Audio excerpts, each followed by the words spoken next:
Now we want to solve both of these right triangles, and notice that these are going to be special right triangles.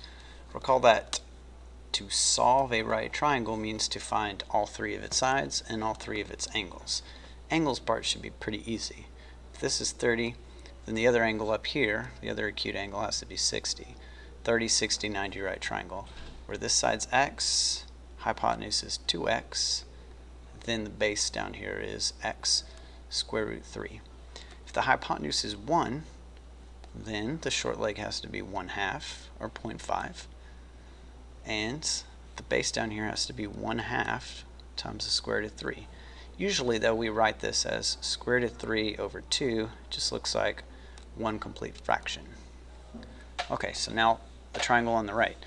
If this acute angle is 45, the other one is also 45. It's a 45, 45, 90 right triangle where the side's x, x, and the hypotenuse x root 2. If the hypotenuse is 1, then I have to divide that by the square root of 2 to get this side. Don't like the square root of 2 on the bottom, so I multiply by square root of 2 over square root of 2 to rationalize it. So this side is really square root of 2 over 2. And so is this one. Square root of 2, that's a 2 over 2.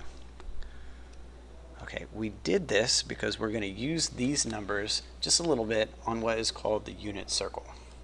But first, let's review radians. Remember, radians are just another way to measure angles.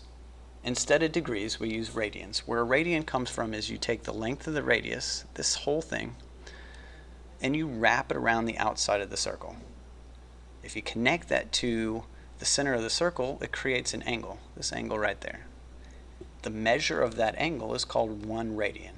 It's the angle that's formed by taking the radius and wrapping it around the circle. I know from 3 to 1 on a clock face, that's 60 degrees, and I can see that this is just a little bit less than 60 for 1 radian. Okay, if I continue this around the circle, here's 1 radian, here's 2 radians, this is 3 radians. Now this diameter marks a half a circle, a semicircle, which we know to be 180 degrees. And I have this little part that's left over. This is 3, and this little part that's left over is 0.14159 blah blah blah blah. So it takes pi radians to make 180 degrees, a semicircle. And that's the most important part for you to remember. It's the conversion factor, that pi radians equals 180 degrees. So 2 pi would equal 360 degrees. Look at that double box action.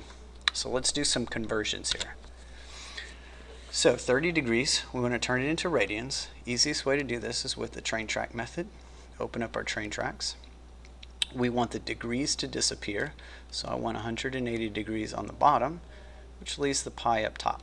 Now I simplify the fraction, the zeros can cancel out. 3 over 18 is 1/6, so this is pi over 6. Pi over 6. Do the same thing with 45 degrees.